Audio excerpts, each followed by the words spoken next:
Again I'm back with one more lehenga. ఈసారి traditional pure handloom Paithani lehenga. So ఇది మేకింగ్‌కే 45 days పడుతుందనమాట. Weaving అంతా చేయడానికి చాలా టైం పడుతుంది.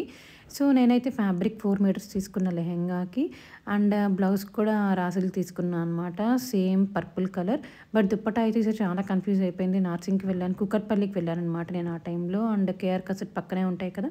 అక్కడ కూడా లేసెస్ కానీ, మగ్గంవి అట్లాంటివి ఏమన్నా ఉంటే బికాస్ టైం లేదనమాట. 1 వీకే ఉన్నింది. ఫాస్ట్‌గా అయ్యేటట్టు ప్లాన్ చేసుకుందాము అనుకున్నాము. సో లాస్ట్ టైమ్ మీనాంకరి పట్టు లెహెంగా చూసారు కదా! కంచి పట్టుది. దానికన్నా ఇంకా కొంచెం మంచిగా ఎలివేట్ చేద్దాం అన్న థాట్‌తో దీనికి దుప్పట్టా చూసాననమాట డిఫరెంట్‌గా. బట్ ఏది దొరకలేదు. ఈసారి ఎందుకో ఈ లెహెంగాకి దుప్పట్టా కోసం నేను చాలా కన్‌ఫ్యూజ్ అయ్యాను. చాలా తిరిగాను. సో ఫైనల్లీ నార్సింగ్‌లో ఒకటి తీసుకున్నా అనమాట. దాన్ని ఎగ్జాక్ట్ యెల్లో కలర్ డై చేపించాను. మస్టర్డ్ యెల్లో లెహెంగాలో ఉండేది. అండ్ ఆల్సో లైక్ టిష్యూ కూడా తీసుకుందాము. ఆ రెండిట్లో ఏదో ఒకటి వర్క్ చేపిద్దాం అనుకున్నాం. బట్ అంత టైం లేదు. ఏం చేశాను దుప్పట్టా కోసం అనేది నెక్స్ట్ వీడియోలో చూపిస్తా. ఫస్ట్ టైం చూసిన లైక్ అండ్ సబ్స్క్రైబ్.